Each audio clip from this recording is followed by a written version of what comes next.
Welcome to a special episode of the 716 Sports Entertainment Podcast. This is Sean with my co host, Mr. T. Reese.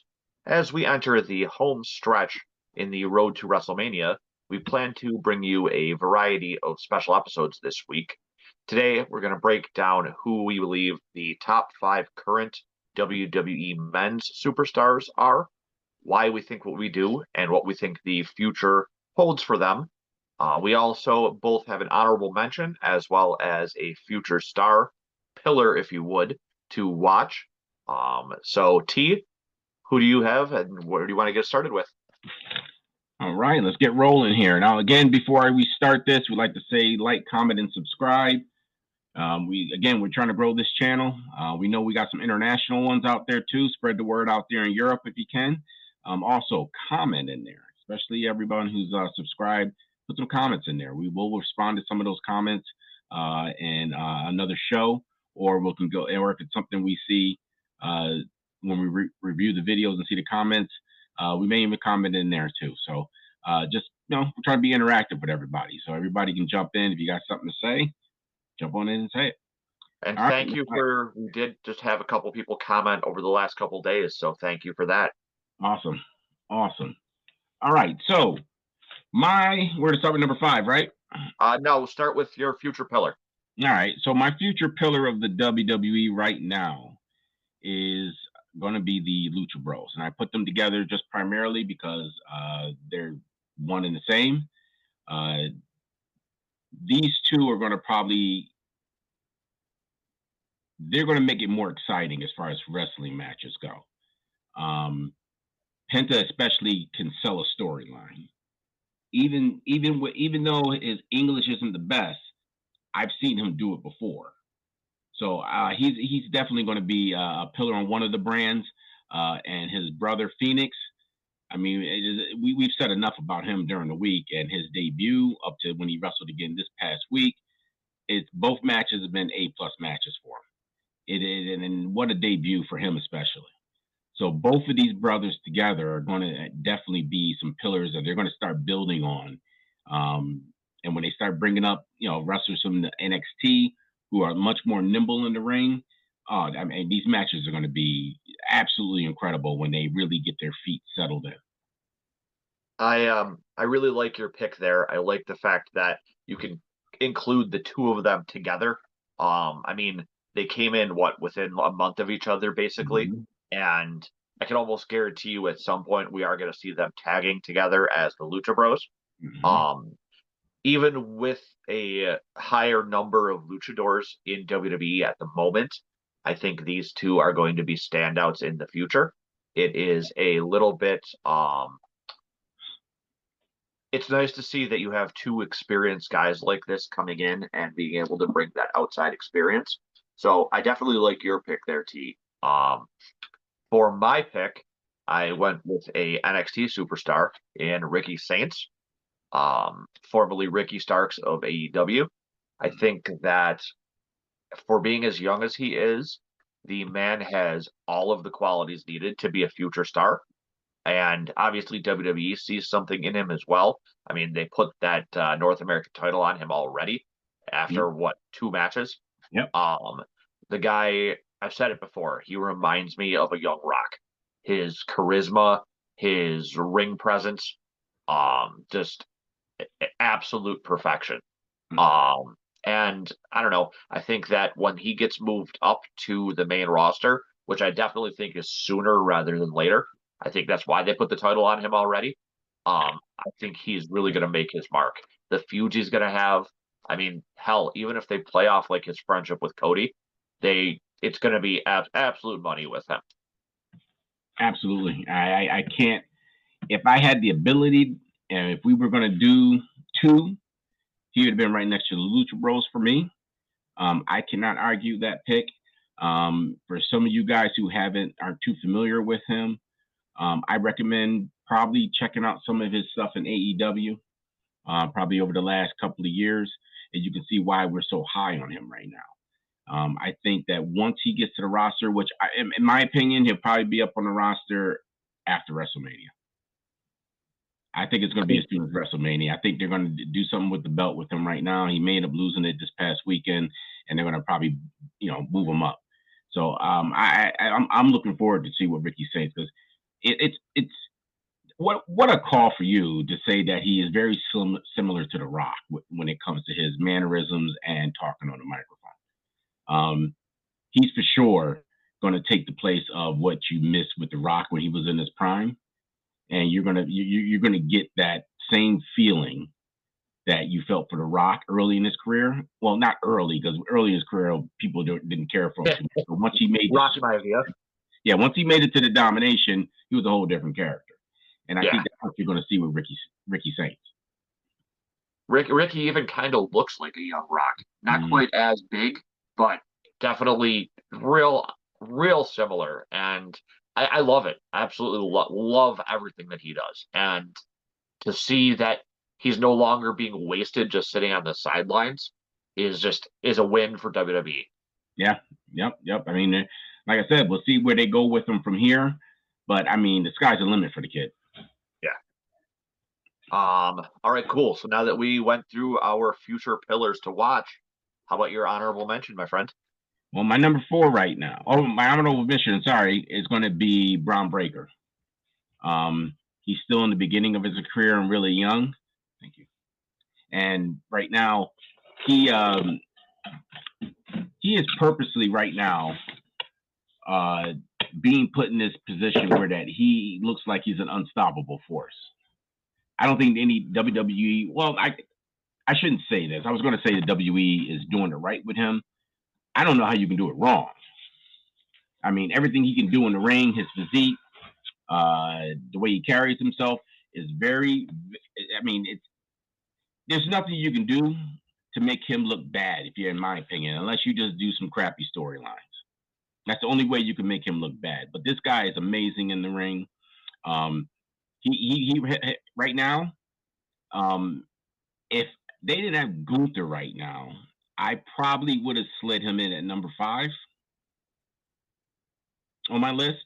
But I mean, I can't say anything more about him. I think the fans have already gravitated to him. They're playing kind of like this anti-hero thing with him. You don't know if he's good. You don't know if he's bad. He's kind of like his own thing, his own entity in the WWE, which is very similar to what they figured out with Stone Cold. Is he's not a good guy or a bad guy. He's just his own man. And I think that's the angle they're going to go with Braun Breaker. And I don't think you can go wrong with that. So I originally was going to have Braun higher up my list, but every point that you just made me reconsider that. I really like your placement of him as an honorable mention. The way that they are building him, other than like the fluke loss to Sami Zayn earlier in his main roster career, has been as a damn near unstoppable monster. Yeah. I mean, that short video segment online of him spearing Carlito has got to be one of the most viewed WWE segments recently. Yep. He is freakishly athletic. And I think that he's a future world champion. Oh, I can't argue that. It's just a matter of time right now. But yeah, so I like that your pick was somebody who is still relatively newer to the roster. My honorable mention, though, is going to be Jey Uso. I think that everything that they've done with Jey over the last 2 years now, since the Bloodline, has really had him come into his own as a single star. I know I can tell you that looking back on him and his brother, I never would have thought we would have seen the two of them split up. And I think them moving him to a different show and having him become main event Jey Uso was just what his career needed. Albeit the work that he's done lately with Gunther has been kind of hit or miss. Some of the promos haven't been very great, and then them relying on turning the botches into part of the storyline. But when they gave him the opportunity, especially these last 2 weeks when he was chained up while Jimmy got murdered by Gunther, and then seeing his reactions to not being able to help his brother, and then this promo from this past week where Gunther had come out and Jay didn't even give him an opportunity to say anything. He immediately went into that promo. Stellar, stellar work. Yeah. I don't know for sure if they're going to let him win the title off Gunther. At this point, I still feel it could go either way. Going to leave that for our predictions video when we do that later in the week. But regardless, as long as they make him look strong in his match against Gunther, I think that Jay still has a bright future. They're going to continue using him in the main event scene.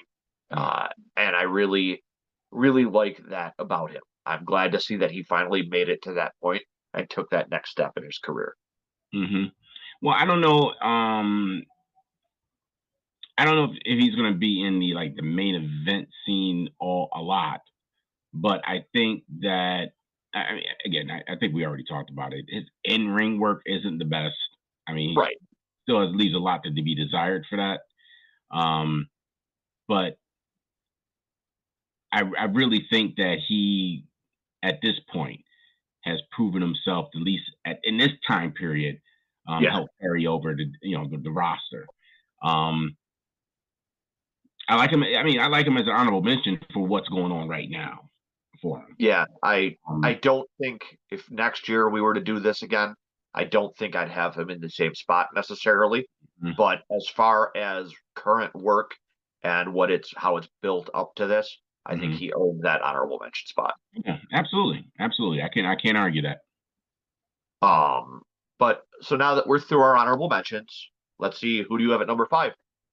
All right. So I'm pretty sure there's some that the top 5 between both of us are going to be, I mean, especially the bottom, maybe 3 or 4 of them are going to, number 3, 4, and 5 are going to probably be a little different for both of us.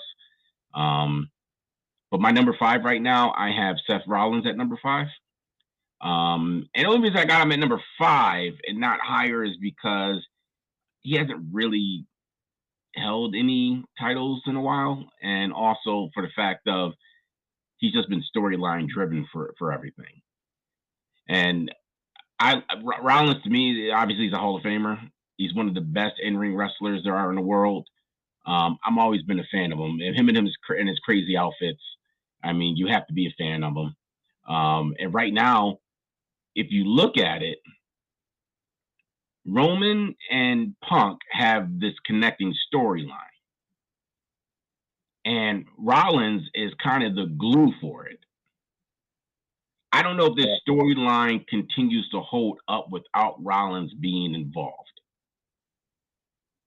Because we've seen Roman, and it's smart on WWE because we've seen Roman, just completely destroy this roster for what 3-4 years, completely dominate everything. So now you're going to mix in the third wrestler in this. So now we're not going to be able to say, well, it's the same old Roman in the ring again. It's going to be the same old type of storyline. Rollins brings a different flavor to it. And with what he did this past,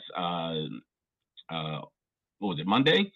When he told Paul Heyman that you owe me a favor now, because he could have foot stomped him. He could have curb stomped him, and he chose not to and told me that's another piece of flavor. That's an added layer for this storyline. So Rollins is my number 5.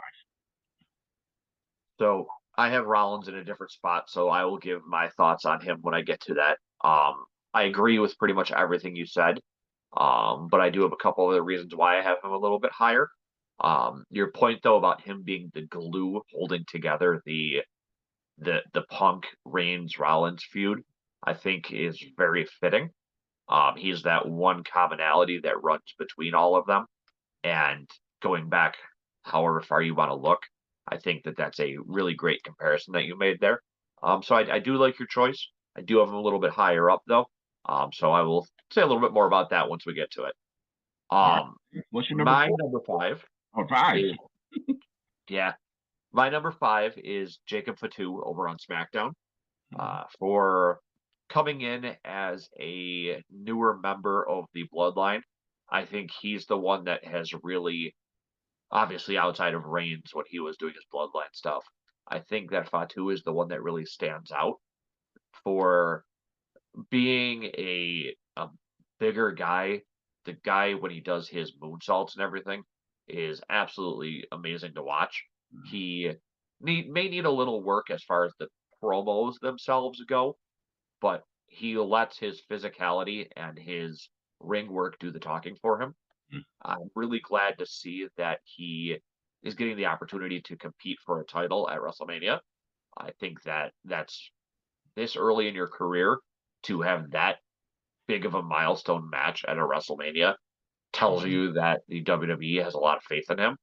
Mhm. And I think that out of all of those Bloodline members, I think Fatu has the brightest future among all of them. He's another one that I could see potentially being a world champion. Mhm. I think that you pair somebody with him as like a manager or just a mouthpiece, and at some point down the road, you see Fatu as a unstoppable champion. He's definitely going to need a manager. I think that's for sure. That's a given. Um, he I can't argue with the pick.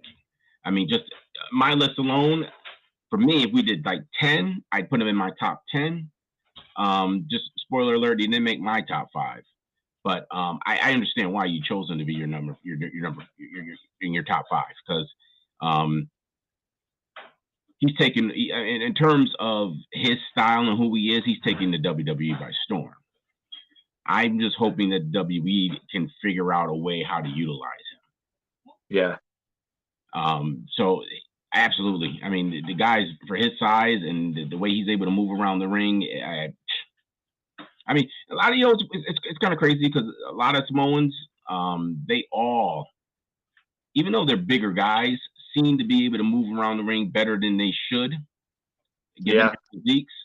But I've never seen a guy his size be able to, to do his moonsault move uh, in that without even. jumping alone.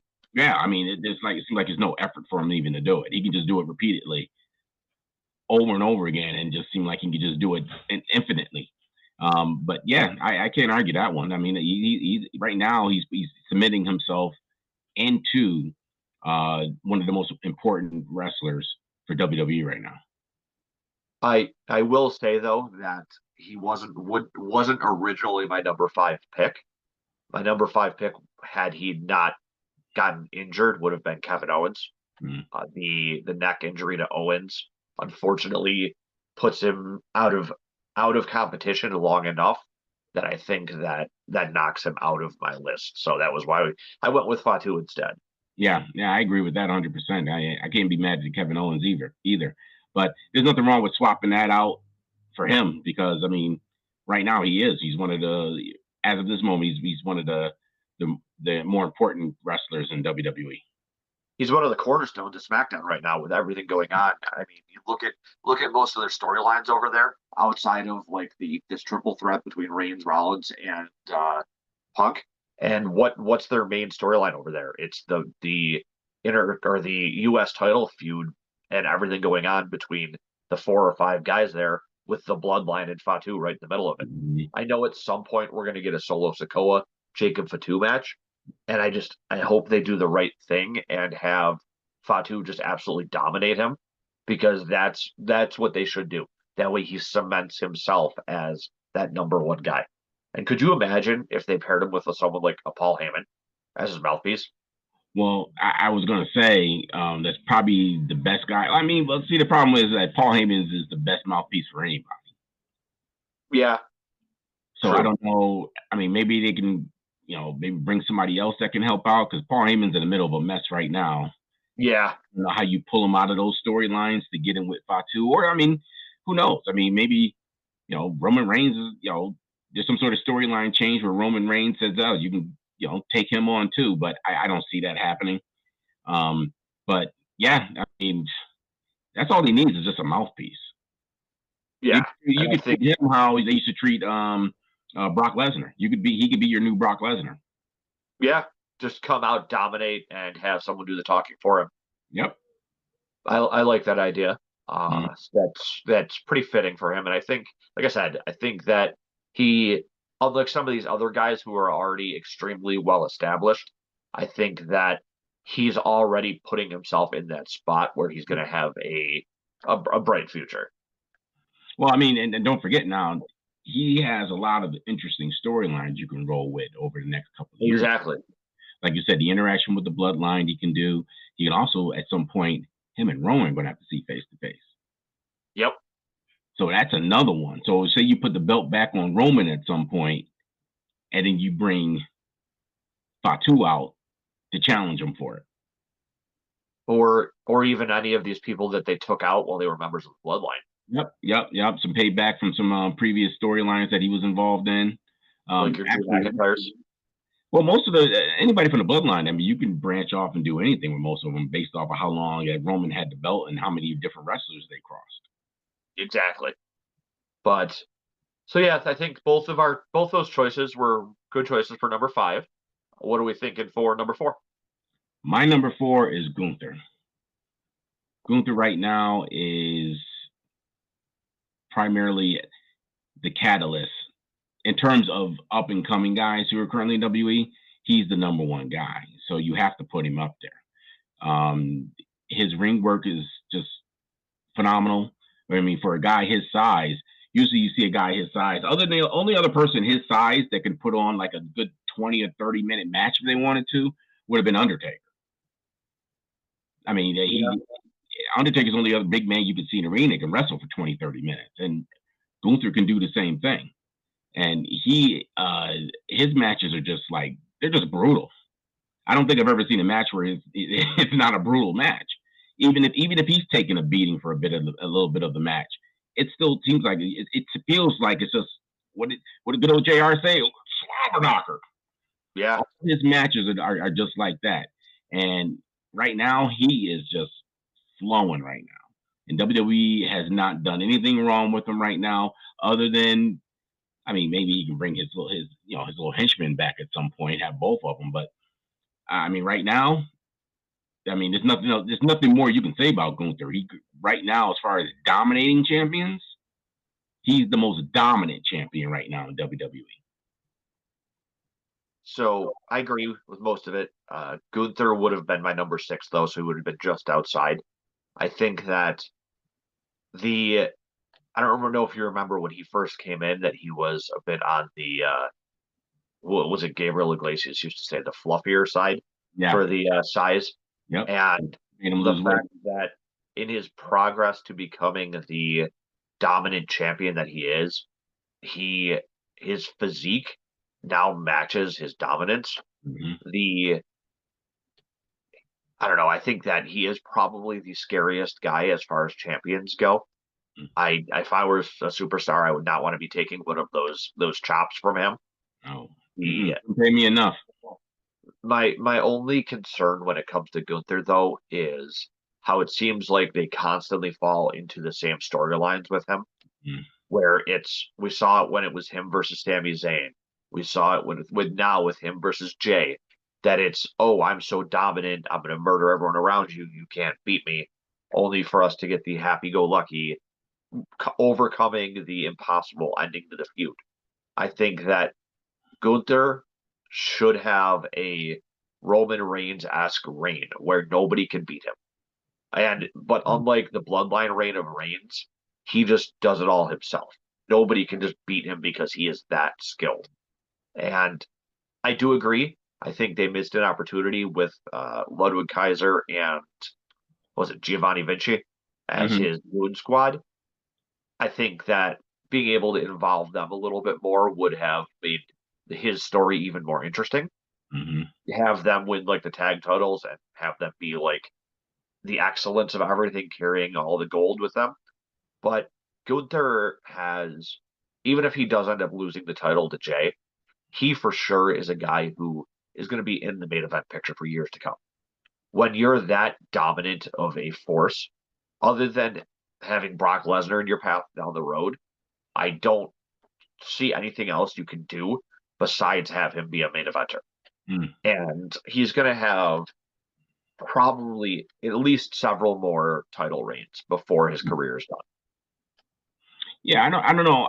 I don't know if I want to give him the Roman Reigns treatment because we're still just getting out of that with Roman Reigns, and to come right back and allow someone to go on a run like Roman right after him. kind of deflates the momentum Roman had and the dominance he did over those 3-4 years. I just mean it in the sense of it being a significant title run. Because Gunther's had it since what? SummerSlam? Yep. So he's basically had it the equivalent of half a year in the WWE schedule. I feel like his reign should go at least a year. Yeah, I can argue that. A year's perfectly fine. I mean, we've seen it before. NXT with Shayna Baszler was like the champ for a year, I think it was. Asuka was a champ for a year down there. So you can definitely do it. And there's nothing wrong. I mean, they even tried it with Karrion Kross down in NXT for a while. Remember, he went on that undefeated streak. So no, a year is perfectly fine for me. I have no problems with that at all. Yeah, I had just meant it in the sense of it being like a more significant feeling reign. So maybe they do that with him with one of his future reigns. Like after he loses, he gets so pissed off that he comes out and he just like I could see even if he loses to Jay, I could see him coming back and winning the title relatively quickly, and then maybe going on that run. Well, also, I would like to see at some point him bringing the Imperium back. Yeah. Running with that a little bit, just to keep him fresh. Just because they've been making him so dominant in all his matches, to kind of give us a little twist, maybe once in a while let them get involved in the match to help him win a match. I don't see nothing wrong. I don't want it. You just can't do it like I thought they overdid it with Roman Reigns with people getting involved in his matches all the time. So it kind of took away from his dominance. For Gunther, I don't see nothing wrong. I mean, if you can once in a while get him in a match with like a Seth Rollins and somebody gets in the ring and trying to get involved in it to cost Seth the match against him, I got no problems. I think that's something that they should do. As long as it only happens occasionally, unlike with Reigns where it was every match ending the same way with interference. I think that when used sparingly, it gives it more meaning. Yeah. When you're like, oh, well, he finally came across someone he was struggling to beat, so he had to have his goons help him. There you go. Because then now you can come back to that storyline depending on who it is, and you can rehash it again. Yeah. Just now this time you just don't, the bloodline can get involved, but whoever he's up against, whoever face he's up against, would be able, they'd have means to stop them from invading the ring or doing whatever they possibly would do. Yeah. I like that idea, and I think that for his future that would be a pretty good direction to take him. Because like we said, he is so dominant that he doesn't need that help all the time. But everybody has points where they're at a low point and they need that help getting over. Yep. I can't argue that. I perfect. There's nothing else I can add to that. Okay. So nice and easy. My number 4 is leaning back into your pick of Rollins at 5. I think as far as Seth Rollins goes, you don't have the current WWE without Seth Rollins being as entrenched as he is. I mean, he was technically Finn Balor was your first Universal Champion, but that match with Rollins was incredible. Everything that happened with the Shield, honestly, had they not figured out what to do with Roman Reigns, Seth Rollins is the most successful member of the Shield. Out of the 3 of them. Even with Reigns having that huge title run, I think because Rollins had a different type of storyline with it, I think that makes his achievements mean a little bit more. I really enjoyed back when he had that little mini feud with Reigns, where he like when he came out in his Shield gear and he played all the mind games. I think that is the type of character that Seth Rollins plays the best, like that manipulative, like maniacal character who is kind of sociopathic, but also has like the personality to be like a cult leader. They started trying to do that when he had Buddy Murphy following him, and when he was the Monday Night Messiah. Yeah, the Messiah. Yeah. I don't know that I've ever seen, or at least in a long time, a WWE superstar who can change how they represent themselves as well as Rollins does. Like currently, where he's like we said, the glue in this current 3-way feud. the absolute hatred that he brings for Punk, you can feel that through the TV. And you can tell that he feels that he's truly defending the WWE from CM Punk. Mm. And I love everything about Rollins. I love the stupid way he dresses. I love how over his entrance has become. I would like to see him win a little bit more. I feel like lately he's kind of been that guy who just can't quite get the job done. So I'm kind of pulling for a surprise win here at Mania, but obviously he's a guy that WWE has built their brand on for the last several years. And going forward, they know that he has the skills and everything to continue with that. I mean, who did they turn to when they needed to put this most recent title on? Rollins. And he held that title for what, 6 months right off the bat? Working injured. Like the guy has been set up to be the Rock for this company since they first introduced him. Yeah. Yeah. So it pretty much, I mean, at this point, they're almost using him like how they use the Miz a little bit. You know, they're trying to glue some storylines together. I mean, you know, Miz hasn't really had a title put on him in a while, but they kind of been using him as a guy to push up other guys. But they're using Seth to push up top storylines, and that's how he's primarily being used. But he's definitely due for a title run, if you ask me, sooner than later. But I can't argue. I mean, he's a great wrestler. It doesn't. I mean, he's one of the top in the world as far as in-ring ability and putting on a good show. He if anyone in the world were to put their top 5 together, he'd be in there for sure. And the thing with Rollins too is that it's believable that he could win the title at any time. Like, yeah, he may have been struggling to win the big matches lately, but when he comes out there and puts on a 5-star match like he does, he's believable as being able to beat anybody. Even in his losing efforts, he looks great. I mean, look at when he fought Cody when Cody had one arm. They made that match look spectacular. Well, I mean, it also helps that he had Cody on the other side too. So I mean, not anybody else would be able to pull that off. I think my point there, though, is when you're facing somebody who is basically has a handicap at that point, the amount of extra work you have to do to make them look good with that, and the amount of like how safe you have to be to not have Cody's arm fall off on him in the middle of that ring. The fact that they could trust each other and that they could trust Rollins to do that much is very telling for me. Yeah. No, you made a point that I didn't even think of. So no, that's perfect. I didn't even think of it that way. But that's honestly why I had him a little bit higher than you did, just because of the fact that they can trust him to do all this. Yeah, I cannot argue any of those points. That's a good. I mean, you brought up some stuff that I didn't even think of. That's why we go back and forth on this. So next up, we have our number 3. My number 3, CM Punk.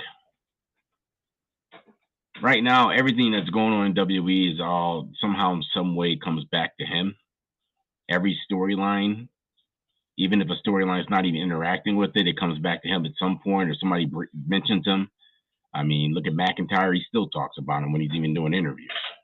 So if I put him at my number 3, just because of that importance, is that there's not another wrestler that no one's not talking. Everyone's talking about him. Whether you like him or if you hate him, everybody's talking about him regardless. And that's kind of what he brings when you bring him into your company, is that everyone seems to talk. And I could see how it probably might get under the skin of some other wrestlers because, you know, everybody wants their shine. But with Punk, it just comes to him. And what they're doing with his storyline right now, I mean, I'm kind of glad he got hurt that last year. Yeah, I'm kind of glad because the matches that we're getting right now probably wouldn't feel like they are right now just because of that. He probably had singles matches against Drew and all that stuff throughout that whole year and things like that. But I thought bring him back. He came back for a short period, went out. I mean, it's tough to say that someone getting injured actually benefited him, but I think in his situation it benefited him. Yeah, I can't argue with that. Because I believe the talk then would have been a Rollins and Punk match. I think Mm-hmm. it ended up giving us better feuds by him not being able to do that and Mm-hmm. pushing this off. Um, I would have put Punk just outside my top five personally, Mm-hmm. but I think that your point of there not really being a middle ground with CM Punk is a very important point. People either love him or hate him. There's no, oh, I'm just okay with him. Mm-hmm. And I think that that leans into so many good stories that they can tell. Look at when he returned and the reactions of those guys in the Hell in the or in the Warzone match. How Mm-hmm. Rollins just straight up lost his mind, Mm-hmm. and it comes back to like what I said during the Rollins segment. You can legit feel the hate between a couple of these guys, or like the with McIntyre. I think that McIntyre Punk feud was the feud of the year, absolutely the feud of the year, and not just for one guy or another, but the matches, the way they played off each other, and everything that they did, and the expertise, the skill, and the mind games that CM Punk brings from his years of experience, like his years of working with Paul Heyman, because you can't talk about CM Punk without mentioning Paul Heyman. Mm-hmm. Yes, he may be involved with Reigns right now, but CM Punk and Paul Heyman are two peas in a pod. And I think that I'm glad now to see that Punk is back. My Yeah. only concern, though, as far as Punk's future, is I don't know how much longer he'll be around. I kind of would like to see him win a title, maybe face Cena before he goes, but he's reaching that age where he's not going to be able to compete as reliably, I think. And without running the risk, he's been kind of injury prone over the last couple of years. I know WWE is a little bit safer than some of the other promotions out there, so Mm-hmm. hopefully that helps him. Their workers tend to work a little bit safer, but I'm a little bit concerned about Punk's future. Well, I don't think he's your long term answer anyway. I think this is a good, you know, shot of adrenaline for the WWE to bring him back, and this is what they needed. It's primarily one of the reasons why they're pretty much dominating everything again in terms of wrestling. Yeah, Um, but I mean, he's not he's not the CM Punk of old. Obviously, I mean, when he's in the ring, I mean, a little slower, a little not as strong as he was back then. He's not pulling off some of the moves he used to do. But I mean, right now though, you couldn't put him in a middling match. Who yeah, can you line him up with that's a mid tier guy and it's going to be interesting? You'd be wasting CM Punk at that point. yeah. Punk 100% at this point needs to be in some sort of major event. I can't tell you how happy I am to see that he is finally a WrestleMania main eventer. I will say though that he may not be the same guy in the ring, but on the microphone, he is above and beyond even what he used to be. In the Well, he pipe can bomb, thank his tribal chief for allowing him to be in the main event.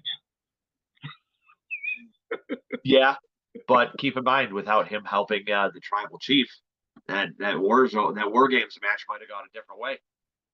See, and that's exactly what I'm talking about. He has so many different wrestlers that he is crossed and intertwined with. The same thing with Roman Reigns. I mean, if you wanted to, I mean, we're CM Punk with all the history he's had in WWE. I can see him still be here for the next 3 years, still Yeah. rap and still being involved in the storylines. So it's kind of funny because we could use this to segue into my number three. My number three is actually the flip side of the coin of CM Punk. It's Drew McIntyre. Mm. The Drew McIntyre is one of those guys who, when he came into the WWE, was anointed before he even came in as the future. The chosen one. He was by the man in charge at the time, which nowadays probably isn't such a good reference. But you mean his dad? What was that? You mean Vince's dad? No, it was Vince who brought him in. They but when you come in like that and you're anointed as the future of the business, it kind of goes to your head a little bit. And you saw that with Drew. And that's why you saw Drew kind of fall down the card until he ended up as a member of 3MB of all things. Mm-hmm. Even though 3MB was absolutely hysterical. Yeah. I think that Drew was one of those guys where doing what he did and leaving and going to find himself across all these other promotions is exactly what he needed to allow himself to come back. And he came back temporarily as a heel, but once he won that of WrestleMania in the COVID era where we had no live viewers, I felt bad for him there. And I'm glad though that they've turned his anger from that into his storyline for the last couple of years. And where they've had him as the character of, I tell you guys the truth, no matter how much it sucks. And on top of that, he also is the number one troll in all of wrestling. Everything he did during that feud with Punk, be it taking pictures with Jack Perry, be it referencing all of the backstage happenings at AEW, it brought like a level of personal like feeling into that feud. And the fact that they've been able to continue it into like his current feud with Damian Priest, where he just blames everybody but himself, and he plays that character so well, and he's believable as a champion. Put a belt on him again, and he's believable as a champ, and he's one of those guys who always puts on a great match in the ring. And I think that, yeah, he's getting older, but he's another guy who I could see them putting the belt on again before his career is over here. And I'm really hoping that's the case, that we get to see him win a championship belt in front of a live audience. I think he deserves it. Yeah, I mean, I can't argue that point. The only thing I'd push back on is, well, first let me just say, if I probably, based off of your response with McIntyre, I probably could shift down mine to put him at number 4, maybe in line. But yeah, I mean, he flat out right now is, as far as heels, he's the best heel in wrestling right now. I mean, the way he's carrying himself, I mean, he's carrying it right over into interviews off camera. Yep. So I mean, it doesn't get any better than that. And it does help that, it's easy for him to talk about Punk, because when you generally hate somebody in real life, you could talk about him all day. So yeah. I mean, he definitely is. I mean, when he's in the ring, he's another big guy, another guy who, for his size, can move around that ring really well. Really, really well. And his finishing move, because it's very similar to the RKO. You could just drop it in any time. It could just come anywhere at any time. I would have never thought that a kick like that could be hit in some of the situations that he's hit it. Mm-hmm. And you're right; it can literally come out of nowhere, sort of like Shawn Michaels with the Sweet Chin Music. Yeah, it was just one of those moves that he could literally end a match out of nowhere. Yep, and you just don't know when it's going to come, and it can strike at any moment. So I'd like to see WWE kind of ride that a little more. Kind of ride it like they do the RKO. Like, at some point, somebody's going to get blasted here. But yep. So he is. I mean, he's one of the best in the business. He's one of the best in the world. He's got the look. He's got the attitude. He's got the microphone skills. I'm be honest with you. I can see a little switching of roles here in the future, where that Punk, at some point, we all know Punk's going to turn heel. Yeah. He's never been anywhere not turned heel at some point. So do you flip the script with them on the next time around? Do you make Punk the heel and have everybody true for Drew this time around? And have Drew be like, I told you guys all along that this was coming. Exactly. Yep. I can see it now. But yeah. I mean, you made me rethink my 5 by bringing up McIntyre. But yeah, I mean, I can't. There's nothing I can say to that one.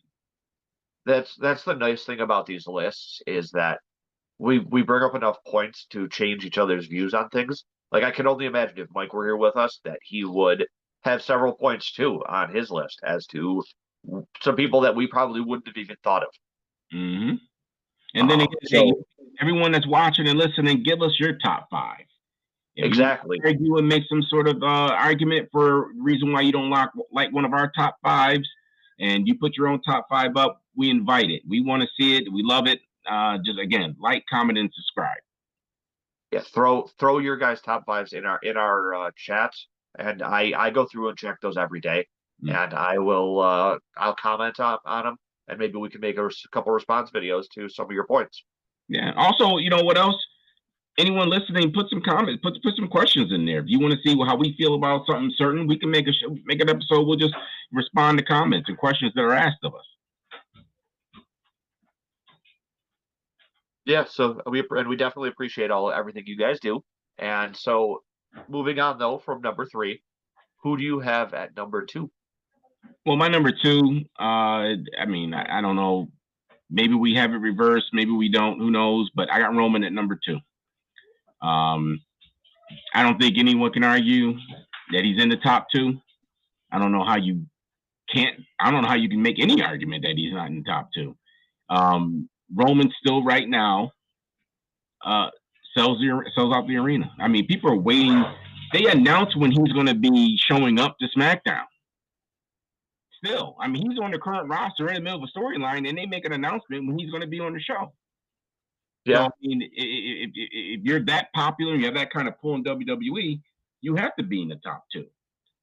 Roman right now, I love this change of character with him. I love because right now he's still the tribal chief, but just coming from a different angle. He's still arrogant. He still treats people like crap.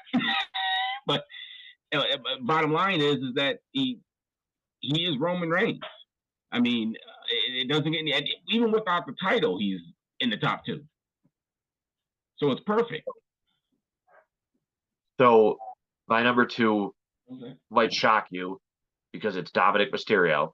No, it's actually Roman Reigns. Much like you said, without Roman Reigns and without what they've done with him over the last 4 or so years, we would never have gotten to the point of our number 1, who this point I know that we have the same person because our top 2 are the same here.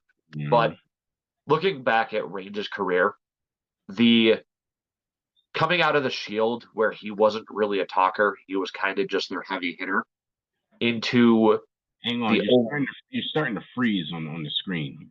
Like you're freezing and then it starts and it's freezing and it starts. So just let me know. Hold on. Is that better? Yeah, yeah, right now, yeah. Okay. Going back to Roman Reigns at the beginning of his career with the Shield, he was basically just their heavy hitter. Didn't really do any promos, didn't really do anything. So we weren't able to tell what he was going to bring to the table.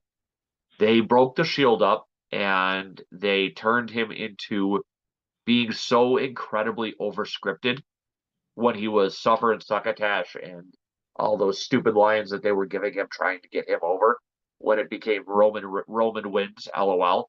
I mean, how many Manias did he main event in a row? Like 4? The Roman Reigns of that time period where they were shoving him down our throat, I would have never thought that we would have got the tribal chief. Roman leaving during COVID gave them an opportunity that they need to do more with some other wrestlers out there, but they gave WWE an opportunity to have people forget about him. And I think that's what people needed. Those several months where he was just gone, only to have him come back and just absolutely destroy, I believe it was Braun Strowman and Bray Wyatt at the time at SummerSlam, and then reveal that he had aligned with Paul Heyman was such a huge shock to the wrestling world. And when he became the tribal chief and was just so incredibly dominant. I mean, I know we were all rooting for him to lose, but he did something that we'll probably never see again. Mm. We will never see a title run like what he had again. Well, I think that also to make your point, Paul Heyman, has Roman got to the point where he no longer needs the wise man now? I think so. Yeah. Yeah. Like It's time for him to take off now, do it on his own. Roman's promos by himself lately, where he's still been his egotistical self, have been great. Like, and especially now with him, We lost you again. There you go. especially now with them losing Heyman to Roman or Mhm. to Punk. I mean, that is a huge. I think it's a huge step forward in Roman's character, Mhm. and I think that as we see this next step in the evolution of the tribal chief, that he's another one that is just he's always going to be in the main event. You have to advertise that the guy's going to be there, and that tells you that the guy is something special. Mm.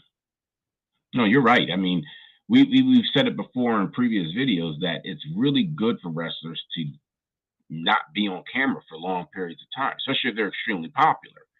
Because at some point, that was the problem with him, as you said earlier in his career, was they kept shoving him in our face. I mean, how many times is he going to wrestle Brock?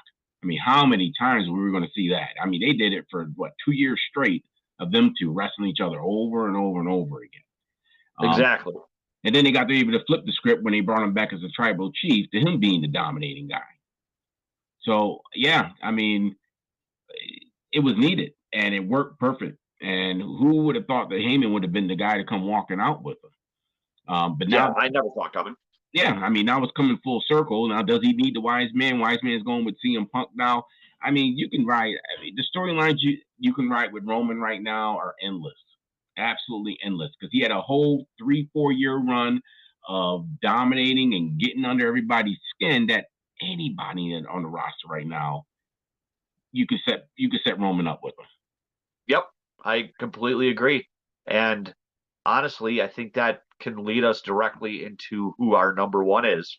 And I'm going to assume the same as me that it was probably Cody Rhodes. Absolutely. And I mean, he is the man in the WWE right now. I mean, even though Roman still is, they're like you could flip both of them, 1 and 2, either order. It's them two as of right now. So if you want to say they're going to share the 1 and 2 spot, you can flip them anyway, and nobody would argue with you. But yeah, Cody right now, pretty much has the WWE um, wrapped around his finger. for sure. I mean, he can do no wrong. That's why I'm expecting maybe in another year or so, you may get a heel turn. I mean, when he was with, back in Japan, he's part of Bullet Club. He was a heel. Yeah. So he can play that character too. So yeah, and what if they think about it again? What if you even came back to the Cody Roman thing and flipped them again and make Cody the heel this time and make Roman the face or the anti-hero? So yeah, I mean, right now Cody, he has all of wrestling locked up right now. You don't have Cody Rhodes' current story without Roman Reigns. And that alone is why you can justify either of them being number one or number two. Mm-hmm. I think though Cody is the prototype for what you want a WWE champion to be. He is. I wish Dusty were still around to see it, but Cody, just like I said with McIntyre, Cody's another one who needed to leave to basically reset his career. Going to Japan and joining the Bullet Club, going to Ring of Honor, going to all these smaller promotions, it allowed him to learn what he needed to do, I think, to come back to WWE and be the champion that we know and love. And the guy is everything he does on the mic, his entrance, his ring work, his heart. Like, I couldn't tell you the last time I'd seen a wrestler who has as much love for the business as he does.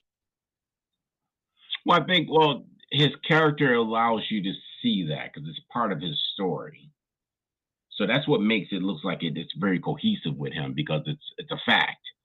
And it's easier to act out something that's true than something that's written down on a script for you. Yeah. You can tell that he in real life is that the business of wrestling means that much to him. And because of that, you can tell how much he commits to everything. It's why I think that 2 years ago, him losing to Roman, as much of a shock as it was to all of us, I truly think that was the right call because it gave all of us as the fans, it invested us so much more in that story of him finishing his story. And it made his actual win as huge as it was. Mm-hmm. And following him getting the title, I know there were a lot of dirt sheets out there and internet folks who tried to say nobody would give a damn about Cody as a champion. I think he's proven everybody wrong. The reactions to the crowds, the fact that going into this year's WrestleMania, he is still as huge as he is. And just to throw it out there, my God, does he have an impeccable sense of style? Those suits that he wears, fantastic. Yeah, I mean that's pretty much the MO nowadays with the champions in WWE, other than Roman.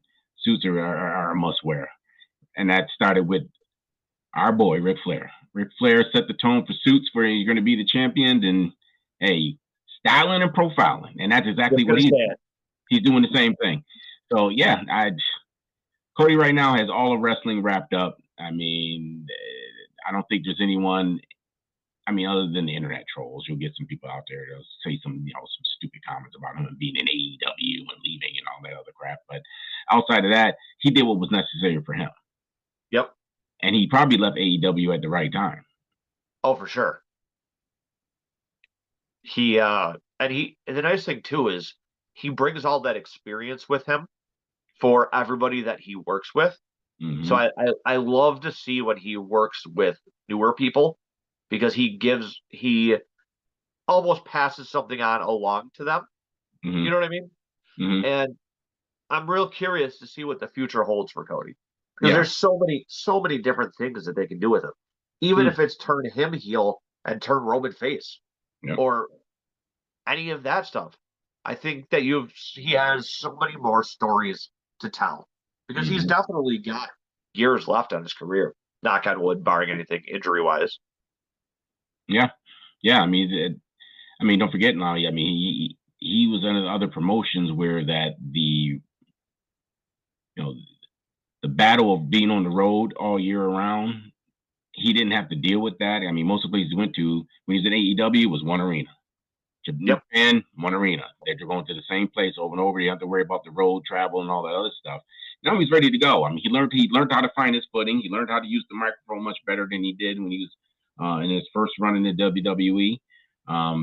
But again, you could make a list of all the wrestlers who left WWE and have returned currently, and are 100 times better than they were in their first run. I mean, right now the roster's almost made up a bunch of those guys who have been in WWE at one point, left, came back, and now they're being sold. And now you're believing in them and being in the ring and believing them in storylines. WWE is putting all the support behind these guys. The new leadership in WWE, it's nice to see them giving an opportunity to these guys. Because you know as well as I do in the past that people who left WWE were almost guaranteed to never be allowed back. Yes. There's very few returns. Almost a forbidden door type thing where guys who like CM Punk. Yeah, I mean, none of us ever expected to see him set foot in the WWE building again. No, but I mean, he came after Vince. Yeah, right. He did that stint when he was doing like the TV. What was that? What was it he was hosting when everybody was shocked he was coming to host that little WWE show they had? Oh, the like pre-show for SmackDown. Yeah. So they brought him back for that little bit of a stint, which got people talking again. He goes and signs in AEW. We know the history and story of that, of what happened there. And he comes right back in WWE. I don't see Vince, because I don't think Vince was I don't think he was on board when they brought him on to do the that pre-show. And I don't believe he was. what was it on? What channel was it on? Because one of the whoever the affiliate was for the channel that was It was airing, on Fox Sports. yeah, they were the ones that say they wanted CM Punk. So Vince had no say in it. Yeah, I hate to say it, but Vince being gone has opened so many more opportunities for people. Yep. Yeah, because in my opinion, Roman Reigns would still be champ. I mean, my top five had what, two people at least in it who well, let me look at my list here. That had they not left would not have been the people that they are. Mm-hmm. And I mean, you could even say that I don't know that Jacob Fatu would have been brought in by Vince. No. Mm-mm. No. No, because he's the type of wrestler that Vince doesn't really care to push. They use him in more novelty matches than anything. Exactly. But yeah, I mean, your list. I mean, you got McIntyre's a retread, Cody's a retread. Who else was in your top five? It was Ricky Saints is in your list because he was in the WWE at one point. Yep. I mean, you can go down the list of people who used to be in WWE many years ago, and they're currently on this roster right now, and they're actually becoming, the pillars of the company. Yeah. But definitely glad to see that our list aligned there a little bit, and we both had similar opinions at the top. Before we close this out, any other thoughts you want to throw out there? No, I mean, again, if anybody wants to argue, we welcome it. Argue your top five. Give us your key points. I mean, obviously, space is limited to write your your responses to us. But put your top five in there. If there's some points that we made that you didn't like, or there's some points that we made that you agree with. Put it in the chat. Again, we're trying to grow this channel. We plan on branching off into other things, not just wrestling, but where we plan on touching on football and some other things. So like, comment, subscribe, and let's get some interaction. Thank you, T. And so on behalf of T, Mike, who couldn't be here, and myself, I thank you for tuning into this episode of the 716 Sports Entertainment Podcast. And make sure to keep your eye out because, like I said, this week before WrestleMania, we're going to be putting out a bunch of different videos, and we appreciate you guys liking, commenting, and subscribing. Have a good day, guys.